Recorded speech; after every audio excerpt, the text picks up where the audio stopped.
Hi,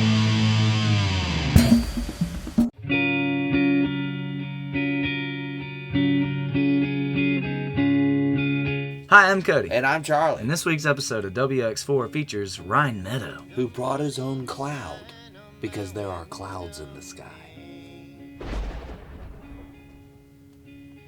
and in the studio. Awesome. Well, welcome to the show, Ryne. Hey, thank you, Cody. Of course. Thank you, Charlie. Yes, So today we are going to pick a pedal. What do we have here, Charlie? Each pedal has a question. Uh-huh. One day somebody will give us a bunch of their pedals, but for right now, there's a classic delay, classic boss distortion, bass distortion, or a looper. If you have a noisy pedal, you put it in the loop and turn it on and off via that way. Take the pedal in and out of the loop. Or you could use it as like an amp on and off. Yeah. Whatever. Pick one. Pick one. And then read the question on the bottom. Looper. Awesome. Let's get these on here. Let's see. Can guitar ever unite the youth of America? Ooh. That is unexpected. Yeah, I think music in general could, and guitar, definitely. I feel like guitar is one of those things that it's kind of a go-to instrument, but also it's one of the most powerful, I feel like. You play guitar? I play guitar. Yeah. I don't like playing guitar. I feel like I'm a guitar player. No, you could. Yeah, but, you know. You said you didn't really like playing guitar on stage. You find yourself a keyboard player. Yeah, I write a lot on guitar. And then... And I enjoy it. I feel like I'm a decent Americana guitar player. Okay. But I don't know, singing and playing guitar and like playing to an audience isn't as easy to me as playing to an audience with a keyboard or just singing. Mm-hmm. So how long have you been playing keyboard? Like 10 years maybe. 10 years? Yeah, self-taught. Okay. I didn't have any training. I remember one day I was like, Mama, I want to learn piano. And she's like, well, get you lessons. And then I found a keyboard in my basement. I think it was like an old Casio, like one of those unweighted plastic. Yeah, plastic I've got like 8 Casio of them up here. that probably sounded like crap. Right, And they all do. and I was like, ooh, this is the coolest But thing they're I've ever the found. perfect thing to learn. Yeah. So I just kind of like fumbled I have no idea how I did it. One day it was like, I was like, I don't know nothing. And then one day I was like, hey, I know what a C chord is. Okay. So where are you from? Here. Athens, Georgia. Athens, Georgia. All Yeah. right. And what made you pick up music and start writing songs? God. That's a... Or how old were you? Around what age? I think I was 16, 17. Okay. I think I had decided like at 15 that I had wanted to experiment with music. I don't know if you know who Imogen Heap is. She's this amazing, just like goddess. The real What You Say. Yeah. And she just does so, like, she running around on stage and she has all these loopers and she has microphones on her hands and she's just like sampling everything. And I feel like I saw that and I was like, whoa, I need to do that. Right. So that kind of like pushed me. And I got more experimental with like musically writing before I did lyrically. And then now I've kind of like went all over the place. But, What are you doing? you know, What are you doing, Charlie? what's that? He's like, read Another that. question. Okay. Question number 2. Has technology helped or hurt music? Ooh. I think it's helped music. Absolutely. I think it's helped music. I couldn't do what I do Without it. at home Right. without it. I feel like technology is so powerful right now because it just gives so much power to the indie musician. Like people that don't have the money to go spend thousands of dollars in a studio to make a record. And I'm sure he can agree to that, but he cannot stand doing the I don't computer know. part. Honestly, he totally though, loves it, you know, and respects it. I but- suck at like the whole mixing thing. Like I always let somebody else touch that, and I'm not techno savvy at all. But I know how to turn a few knobs and make something sound good, and I know how to shape a sound into what I want it to be. Charlie's like the perfect guy to run a session for a band that they don't want you to do anything. Yeah, You yeah, know, yeah, like, yeah. We've got our pedal board, we've got everythking. Yeah. And, you know, you get on. He'll track I'm pretty you much just like that person. Like, I know what I want at home, 3 in the morning, Right. you know, insomniac in the bedroom and just throwing sounds at the wall until something sticks. And I know the shape of everything and what color it is in my head and how to find that. And then I go in to record like guitars or live piano or vocals or anything. And I'm like, okay, don't touch this, but I'm going to do this. Why does that sound like that now? Like kind of, yeah, Right. you know, yeah. Excuse me. Good. So it's you and Dylan is the other half, or is there more members? What's the deal It's with your me. group? Dylan is my other half on stage, basically. You'll see him later. Yeah. In the performances. He's amazing. He kind of, you know, I did everything on my own, and then I was like, hey, I don't want to do this on stage alone. Help me. Right. And we've known each other for years, and he's an excellent guitar player. So he kind of likes to stay behind the scenes. Have you ever done the band thing? Full band, I've bass, tried. backline drums? I've wanted to. I've experimented with live drums. I don't like it with my stuff. I don't know why. I don't really feel like my stuff needs too much bass on stage, just because I love a synth bass. I prefer a synth bass to a real bass, and I really prefer like the timbre of electronic drums to Real drums, acoustic. real drums. Yeah. I don't know. I guess I'm probably weird in that way because I'm sure that's not the popular thing to say. Well, I think it comes and goes. It's really, you know, what sounds best. Yeah. At the end of the day, you know, is it, you know, my band, we try to blend, you know, hip hop and pop and rock and all of that together. So we've got real drums with a, you know, sampled loop of drums over drums and stuff. But sometimes the real drums don't sound good, so you mute that. And it's hard to get that balance sometimes. I was finding that with making this record. We brought in somebody, and he played drums on like 3 tracks. He tracked them, and we started mixing them, and then me and the guy that was mixing, we were like, nah. Right. It changes the whole vibe of things if you just throw something down. Yeah, so...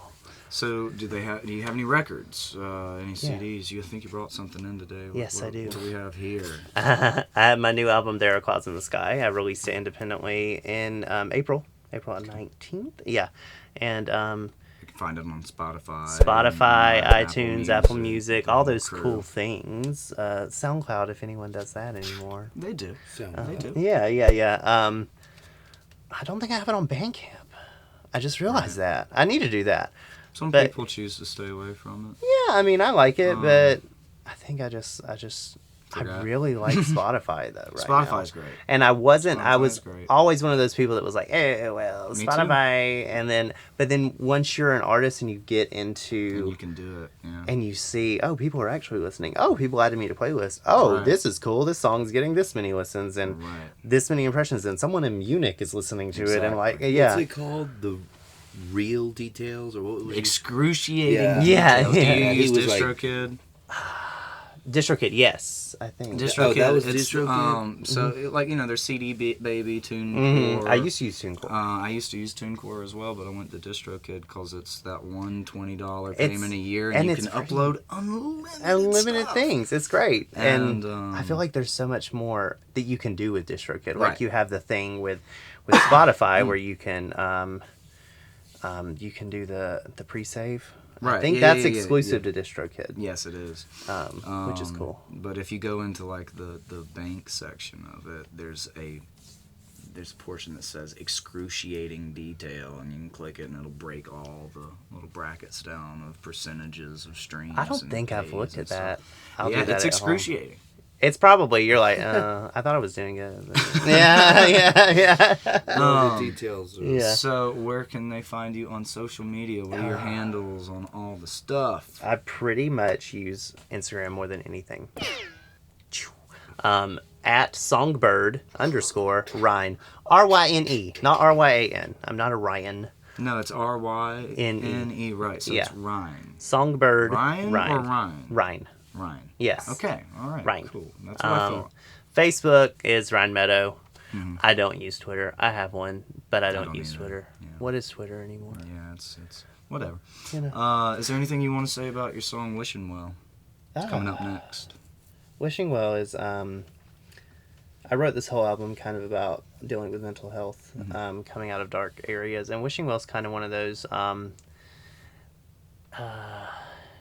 giving up the ghost to like something else, letting go and letting whatever happen, just kind of like being so at the bottom, being done with the crap, just ready, looking towards the light. So that's kind of what Wishing Well is. Okay. Yeah. Awesome. So, well, Ryne, thank you so much for coming Thank up to you, Vega and Cody. having this chat with us. Thank you, Charlie. Yes. Awesome. And thank you, guys. Yeah, thank y'all. Let me Wow, try that bro. again. Thank y'all so much for watching. Up next is Ryne Meadow's performance of Wishing Well and Dylan on guitar. Yes. He didn't want to be in the interview. No. I scared him really bad. I said, it's just you in the interview. And he was like... Hey, he went. Anyways, let's go.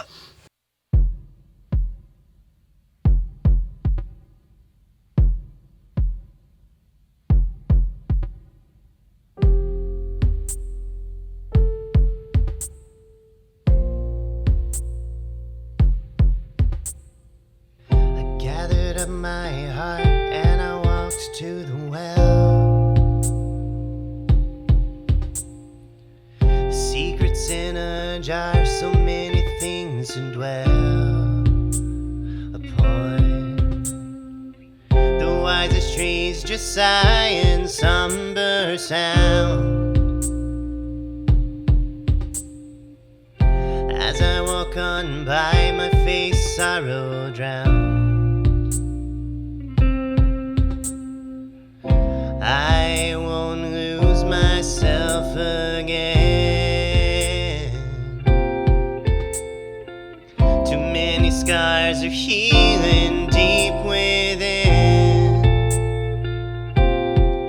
and I hope the echoes fade.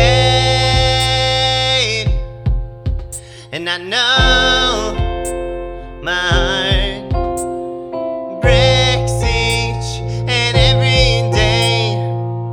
Sometimes it's okay to say farewell.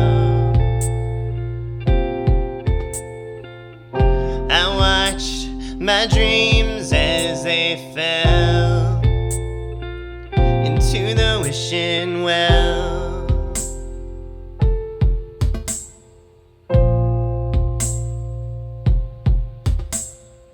I looked through the green book, I never read a thing about the brand new start or what the rain would bring. Oh no. Would it aid the last of the bridges burning? Or would I watch in shame at how I ruined things? Just like a shooting star at a lightning speed, I wish upon the dandelion seeds, and I hope the echoes fade. And I know my heart breaks each and every day. Sometimes it's okay to say farewell.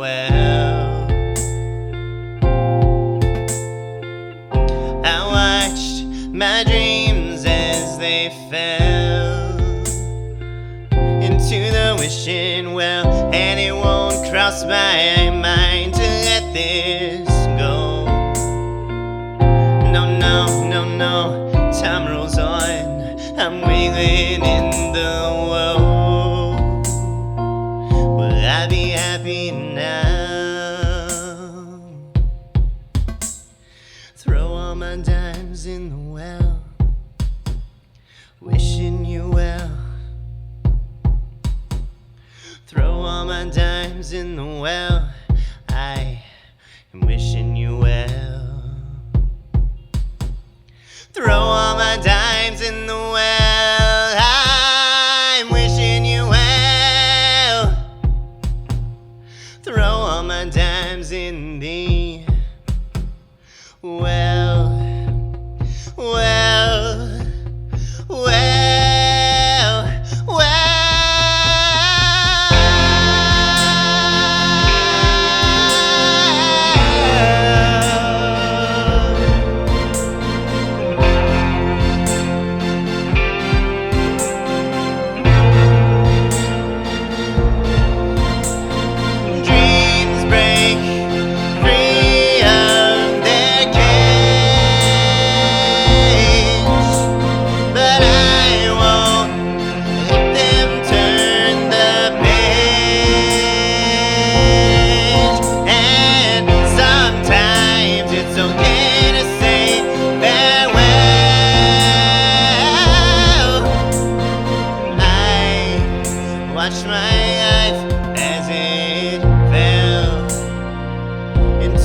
know